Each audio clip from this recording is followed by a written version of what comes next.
I have worked on this talk.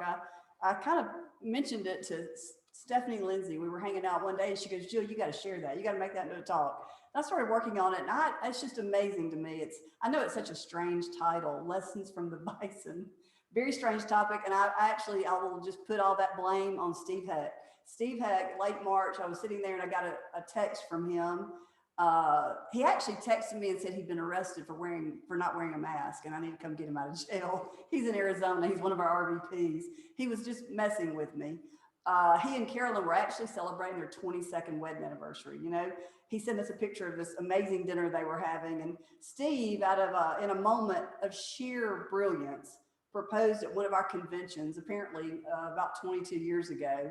Married Carolyn, and he sent me, after we just kind of texted back and forth, I told him, you know, happy anniversary, and he sent me a link from his home church, which is quite a story in itself. I think Steve's talking next Saturday. Y'all need to be sure and listen to him. He goes to Christ Church of the Valley. He's a Messianic Jew. Amazing story, but he sent me this link, the rhino, the bison, and the lamb. And I watched this series, and it was great. I'm thinking rhino, I get rhino. I mean, you know, I look at people like, you know, Ralph Gambardel's got a rhino hat. People have rhinos that are like their mascot in business. I get the lamb, you know, we're dumb sheep, right? But I'm thinking the bison. I'm thinking, what is a bison? I mean, I kind of know what it is. I'm thinking it's a buffalo. Apparently it's not.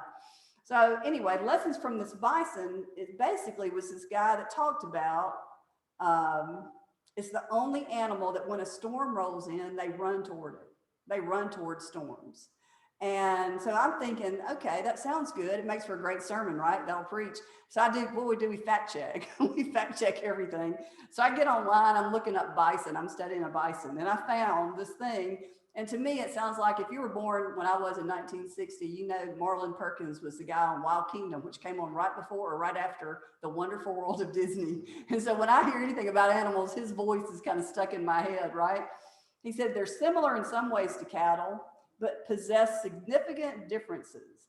They turn into snowstorms rather than drift with the wind because they instinctively know that walking into the storm will get them out of the weather quicker. Isn't that amazing? I marveled at that and I thought, how cool is that? So it got me thinking about storms in general. And I thought for a while, I did some pondering, right? Because I think we all understand that this is not an exciting title. But man, storms are just part of your journey. They're part of your Primerica journey. They're part of your life's journey. They're an inevitable part of life. And we're in the people business, and people get messy. I mean, we've been in the people business, Dave and I, 43 years. People are a messy business. And you're going to walk with people through storms in their life. I know that Dave and I have done that so much. And I just want to talk for a minute to the leader in you, the warrior in you about storms. I know that sounds very Oprah, and I apologize for it sounding quite so Oprah, but we have just binge watched this series called The Last Kingdom on Netflix. It's basically about the Danes raping and pillaging England before it was England. It's brutal. It's brutal, and I don't really recommend it. It's loosely based on historical evidence, called a book series called The Saxon Stories. But anyway, the hero is a guy named Uhtred. Uhtred is amazing. He walks around with this big sword on his back, right? And he is a great man. He's a good man. He is a man of swift justice, and he is in and out of all kind of crazy storms. And David and I watched this. I could wake up 3 o'clock in the morning. David's in watching a series without me, right? An episode without me. But, you know, I thought about David and I were so into this. David has a unique ability that I think we all need more of. I know I need more of it. The tougher the challenge, not always, but usually you put David in a tough situation, he's going to get tougher. He's not going to tuck tail and run. He's the run toward the storm. He's the pull his sword off his back kind of guy. And I find that insanely attractive, insanely attractive. And I thought maybe it's the influence of his dad. You know, his dad, man, talk about a warrior, Tom Landrum, good grief. This is the final draft of a 400-page book. That man makes me emotional to hold it in my hand. Mike's been working with this guy, this Curtis Wilkie. He was a reporter for the Boston Globe. He wrote The Fall of the House of Zeus. He co-authored the one on JFK, The Road to Camelot. An amazing guy, and he's written a 400-page book about Laurel and the KKK and how Tom Landrum stopped them. Anyway, so I think, well, maybe it's, David's raised by Tom Landrum. He's raised by this amazing man, this warrior who I heard Mike say yesterday. He said, David, you remember? He said, Dad probably met 6 people a day. Everybody he went, my dad was that way. He could be on an elevator in Hawaii and he's going to shake hands and introduce himself and say, oh, hey, I'm John Brown. I'm from Coffee County, Alabama. Where are you from? I mean, just a natural, but man, a warrior, a warrior. So I think maybe it's the Army. Maybe it was, he went to the Army. Maybe I just need to go through the Army, right?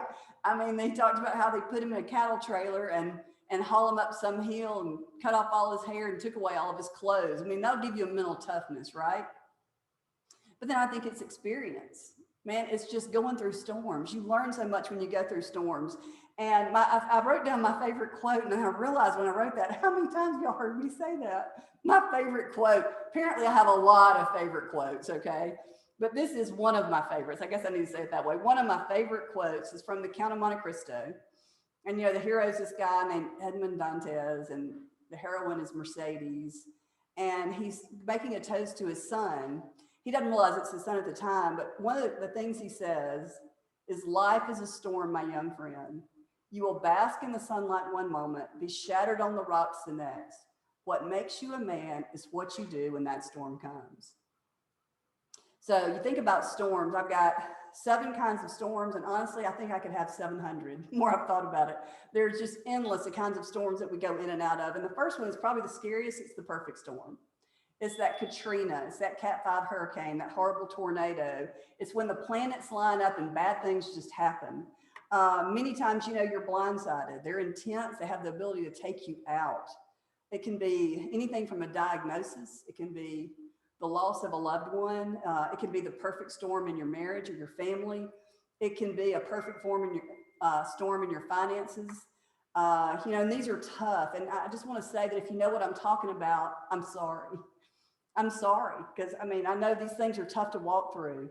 And I thought about what advice can I give somebody in the perfect storm? And really, I don't have a lot. But I do know that when things are bad, what I've learned to do is put good seed in the ground. It's the last thing you want to do, and it's the one thing you should do. Whether it's good seed in the ground is usually in people. Sow good seeds into people, sow encouragement into people. Grieve if grieving is necessary, but then at some point you've got to turn outward. And this business is a perfect platform for turning outward, focusing on other people, helping them solve their problems, bringing them on part-time, helping them figure out their finances, giving them that roadmap to financial independence. I walked through this very close friend through a horrible divorce. It was actually her 3rd divorce. She'd married 3 of the wrong guys for the wrong reasons, though, okay? And she was in the deepest of deep depressions. One I really honestly didn't think she'd come out of. I did not think, she was just so depressed and not eating, and it was bad.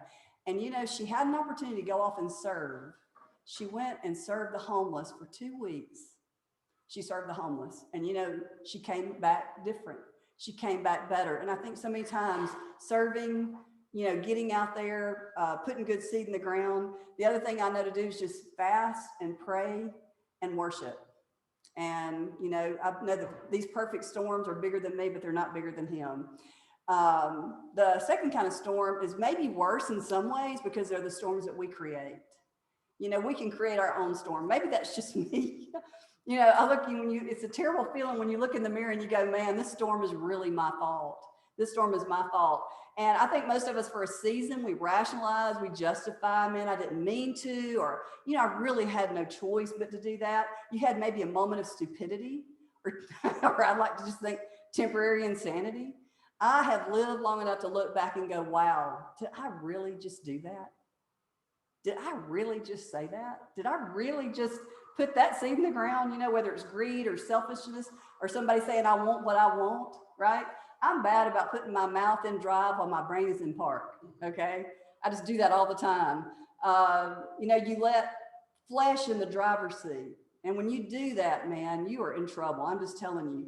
When you let flesh in the driver's seat and it takes the wheel, you throw caution, good sense to the wind, it never ends well. My mother had an expression that I never liked. And she told all 5 kids this, I can't tell you how many times, but you made your bed, now sleep in it. You made your bed, now sleep in it, right? If you made a bad decision, if you've made a big mistake, I want to talk to you for just a minute. If you've compromised your character, your integrity, done something in your business, in your partnership, the recovery, I believe, almost always comes back to humility. You know, do what you can to make it right. Don't play the blame game. Say, I did this, man, and own it. Just own it. I did this. Put the light on it. I'm sorry. Do what you can to put the pieces back together. And then forgive yourself and move on. Forgive yourself and move on. Learn from it, right? Learn from it, which takes you to the third storm, which is the storms that teach us, the storms that teach us. Some things I believe you can only learn in a storm. I'm convinced that we walk through some stuff, a lot of stuff. Number one, to learn it. Number two, to teach it.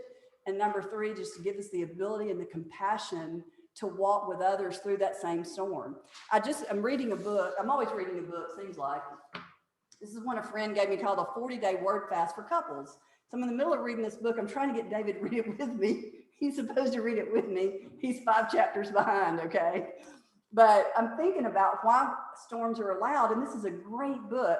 It's a spiritual journey to eliminate toxic words from your marriage, okay? And so I'm thinking, I read this guy's story. He just puts like one little piece. It's not about his story. It's about what he learned from his storm, okay? He said he once heard someone say that no one can give to anyone else any more than they have experienced themselves. He said, I was in the middle of a complete physical failure.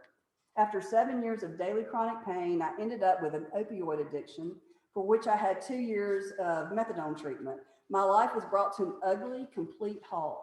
I had to quit working and eventually move out of a large house I could no longer afford. Life got desperate. My marriage was suffering dramatically. In the midst of it all, I became a person who complained, was judgmental, and full of negative words. As I sought the Lord about my life and how it could be saved and restored, he spoke to me through his word to fast complaining, criticism, sarcasm, gossip, and judgments. And out of that, this is the second book he's written about that. So here he learns this lesson, puts it in print, helps others walk through it. I mean, what an amazing thought. And I thought about in the leadership, you know, in Primerica, the stuff that we learn. I am so thankful that I know what it's like to go through hard times financially. I'm thankful I can relate to that. Dave and I have made money since we joined the business, but so many times we were putting everything we made back in the business. I remember living in an apartment when Lauren was a baby and having these 3 cups with cash in them. And it was cash for the week, sometimes cash for the month. And one was for groceries, one was for gas, and one was for if we had extra, I could go like buy a shirt, right? Or buy David one or something like that. I am so thankful I know what that feels like. In your marriage, you know, if you had a meltdown, I tell people all the time about David and I having the meltdown in Vienna, Austria, you know, where I was flying home to get a divorce, you know, and I hear people say that they've never had an argument, these marriages that are supposedly perfect. And you know what? I hear about it a lot. I just never see it. It's like a unicorn, right? There's a lot of stories about unicorn, but how many times did you actually see a unicorn? I mean, just saying, there are storms in your marriages, right? I know what it's like to have your best guy quit. I know what it's like to have several of your best guys quit. It's hard. It's hard stuff to walk through. You know, I remember sitting down at some point with our upline RVP, who at the time was Bill Anderton, and I don't remember the storm, but I remember thinking it was horrible. And we just pour out to Bill just this terrible story. And I probably, if I spend enough time thinking about it, I can remember what it was. And I'll never forget though what he said encouraged me so much. He said, do you think you're the first guys in this company to ever go through this? It's like, wait a minute, what you're going through, this is common. Everybody goes through this.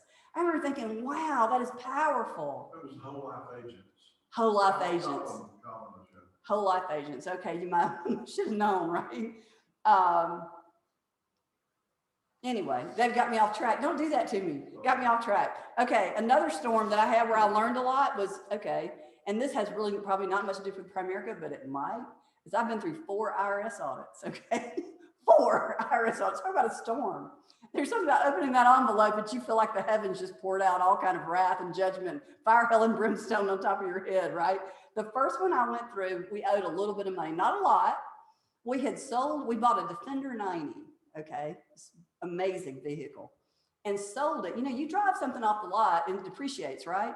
Not Defender 90s. And apparently we sold it for more than we paid for it and didn't claim the income because it just didn't occur to us to. So anyway, I owed the IRS the first time. I didn't. It was no change the second and third. And by the fourth audit, they owed me. By the fourth audit, man, I'm like an old pro. David, there's no we to this. You weren't part of it. My CPA's in Memphis. I went through 4 audits, right? But man, you learn a lot from these storms. The fourth storm is the storms that test us. And I learned something about eagles. I immediately knew, I know the story about how eagles, get higher in a storm. And anyway, basically says that, but when I read it, I found something else. Eagles love the storm. They're the only birds that love the storm. When all other birds try to flee from the storm and hide, eagles fly into it, use the wind of the storm to rise higher in a matter of seconds. They use the pressure of the storm to glide higher without having to use their own energy. So anyway, I read that and I thought, well, that's cool. And I'm thinking about how I could use that. But then I read the next part, and it's about how eagles test before trusting. Okay. This is very cool. I'm going to start dropping sticks at our house. I'm just kidding. The female eagle during courtship always takes a male eagle into the air after picking up a twig from the ground and dropping it from a certain height. Isn't that bizarre? For the male to chase it. Once the male catches hold of it and brings it back, the female flies into a higher altitude and drops it again. This is repeated until the female gets an assurance that the male has mastered the art of seriously picking up the twigs in real love and affection. I don't know who wrote this. I think it's hysterical. But then they mate for life. They mate for life. These tests. So that female eagle testing that eagle. And I thought about, man, I'm in another storm right now, the SIE storm. Talk about test. And, some genius at Finra decided, man, what we need to do is have like an entrance exam. And let's make it really, really hard. And let's thin the ranks. And you know what? Let's make the first 4 chapters the hardest so that anybody that's not totally serious about being like a investment guru will quit, because you're going to get so discouraged in those first 4 chapters. And you know what? The more I went, the more I kind of felt it, and I got energized. I was like, man, they're not stopping me. They're not stopping me. But the other thing that I realized about our vehicle, y'all, our vehicle is so incredible. Our team, this business prototype is just incredible. There's a partner under Whittle, Tammy Dufresne. Y'all heard me talk about her. She made this series of videos, and you can basically, it's on demand. You can watch for $25 a month. And she has all these little tricks to teach you, because I'm learning puts and calls and derivatives and, bond yields and all this crap I know nothing about, right? And she's giving you these little cheat sheets, kind of like a bond yield, where par and maturity, and if you buy at a premium, you buy at a discount, and what happens. And I have not failed a quiz yet. Knock on wood, I haven't failed a quiz yet. And then you get in the test and you're applying what she's taught you. Or like this silly saying about how a company's dissolution happens, that, when the ship goes down, it's our pina coladas, when is wages, the is taxes, all the way down to pina coladas is actually preferred stock and common stock. And I got up in the middle of the night and I said, I can't believe I actually know that. And here, because this woman who has this gift, y'all, team, there's power in team and what we can learn from each other. And how she just said, hey, this is something I can do. And she's made a business out of it. And I think it's awesome. The power of team. Let me just say, I haven't tested yet, so I really don't need to let my mouth overload my rear end, right? Okay, then there are the storms that transform us, that make us better. This is one of my favorite stories to tell, because it was this one thing, and Craig's going to probably remember this. He's sitting in the room. Ridgecrest Baptist Church had a youth trip. Tommy was 14. David and I had decided, actually Tommy and Lauren were both on the youth trip. And David and I were at the Windsor Court Hotel having an amazing dinner in the grill room, right? We're sitting there and, man, we got a weekend off. The kids are on a Ridgecrest Baptist Church trip. We're in New Orleans at Windsor Court. And we get a call in the middle of dinner. And they said, Tommy's sick. He is really sick. He's been sick. We've had to take him to the emergency room. They're wanting to do a spinal tap. They think he might have spinal meningitis. Needless to say, we leave our romantic dinner and we drive as fast as we can go. It seems like we were driving a black Mercedes at the time. And we head up to Tennessee to the Children's Hospital. And I remember getting there. They put him on the infectious disease floor. And on this infectious disease floor, y'all, there were a lot of sick children and there were a lot of parents losing their kids. And they told me, I spent the night that night with Tommy, and they said, do not go out in the hall, you know, stay in your room. And it was a horrible, horrible experience. And I don't know exactly when, but in the middle of the night, with Tommy sick as a dog, we're on this infectious disease floor, and I'm watching people whose kids I know they're losing them. And I had this aha moment of, man, I'd give anything. I was in a place of complaining. And I had these days I complained about that I thought were tough days. And all of a sudden, they all came in perspective. I was like, wow. Somewhere in the middle of the night, my definition of a bad day changed. It just changed. And I realized, man, I have been so ungrateful for these days where I really had so much to be thankful for. And instead, all I could focus on was what was wrong. And I'm telling y'all, that was a storm. It was tough. I got to tell y'all how it ended, though, because Tommy's probably on here listening. You'd have to know Tommy to appreciate this. He's 14, right? He's finally feeling better. It's probably 2 weeks out. We're at home. We're living in Treasure Cove, and I was finally out making my block. I had we lived on a huge block. And I would walk in, there's no telling how many thousands of times I walked that block. And I'm walking by the house and I hear a knock on Tommy's window upstairs. And I look up and he's plastered his big white pine into the window. He totally mooned me. And that's the first time I thought, he's going to be okay. He's going to be okay. So I was like, okay, he's going to make it. Tommy, I'm sorry I had to tell that. But anyway, a little bit of humor goes a long way. The storms that transform us. I apply that to this business. And I remember when we moved into Canada, when we opened Canada, and Canada came out and said, hey, look, you know what? Our business was built on part-timers, man, part-time opportunity. I mean, that was 50% of what Art preached was about being able to come in here part-time. You can hire better people that way, all the things. And we went into Canada, and you know what? They said, you know what? You can only hire full-timers. You can't hire part-timers in Canada. And it was meant to slow us down. It was meant to stop us. And what it did, it backfired. I mean, I watched Canada rise to the challenge, and they exploded from that. And I still believe to this day, I mean, we say it all the time, I think we become dull of hearing, but pain is the gift that nobody wants. Number 6 is a storm with a purpose. The storm with a purpose. Some storms definitely have purpose. And I can't think about this without thinking about Enterprise, Alabama, which is this little town in southeast Alabama where my parents were both born and raised. And they have in the center of town, they have this big fountain and a monument with this woman holding a bug, okay? It's the only monument, I think, to a insect.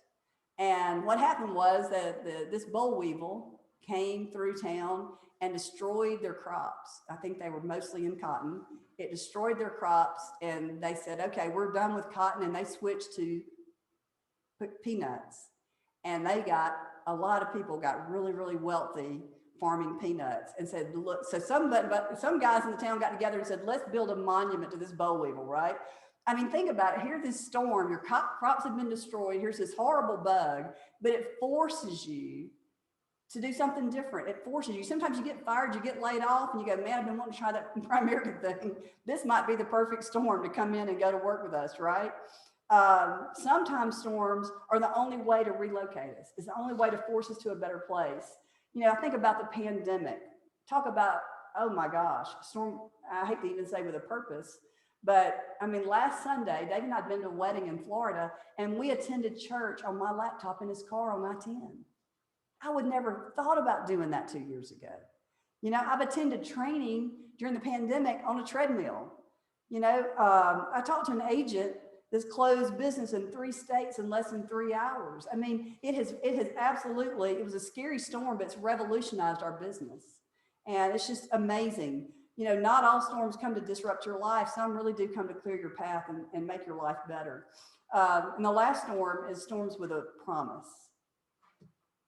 I want to talk to you just for a minute about, you know, the rainbow. You can't think about a storm without thinking about a rainbow, or maybe it's just me and all those years I spent in Sunday school. You know, here every cloud has a silver lining. I'm going to read this. It might be easier for me. Let me collect myself. Hang on. Okay, my last point. It's the call you never want to get. You're pregnant. You're expecting what you think is a healthy baby boy. you answer the phone, your world turns upside down. There are 7 markers for what they call a chromosomal abnormality. Is it Downs? Is it trisomy 18 or trisomy 13?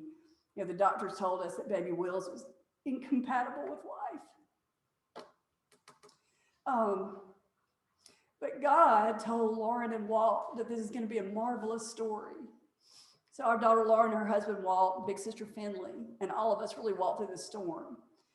And I went back to Lauren to make sure I had this story right. And she texted me basically this. And I just put it in my third person to tell y'all. Lauren sat down, was reading through the Gospels the day after Wills died, the day after he died. It's been October 18th. And it was the part about Mary sitting at his feet. And he said to Martha that Mary had chosen the one thing that could not be taken from her, the one thing needed for life, and it was sitting at his feet.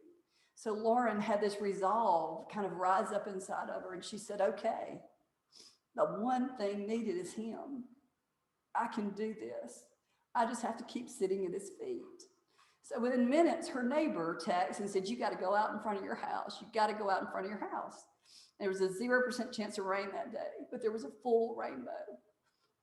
I mean, a full rainbow. I've got pictures of it. I should have actually had one to show you. Their house was in the center of the rainbow.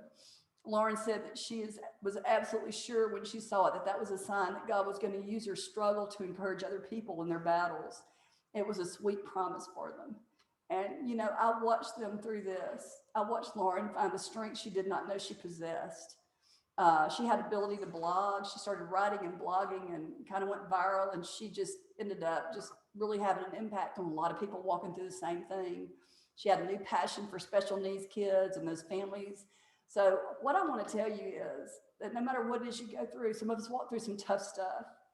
And if you're in a storm, I just really want you to be encouraged. I want you to not give up.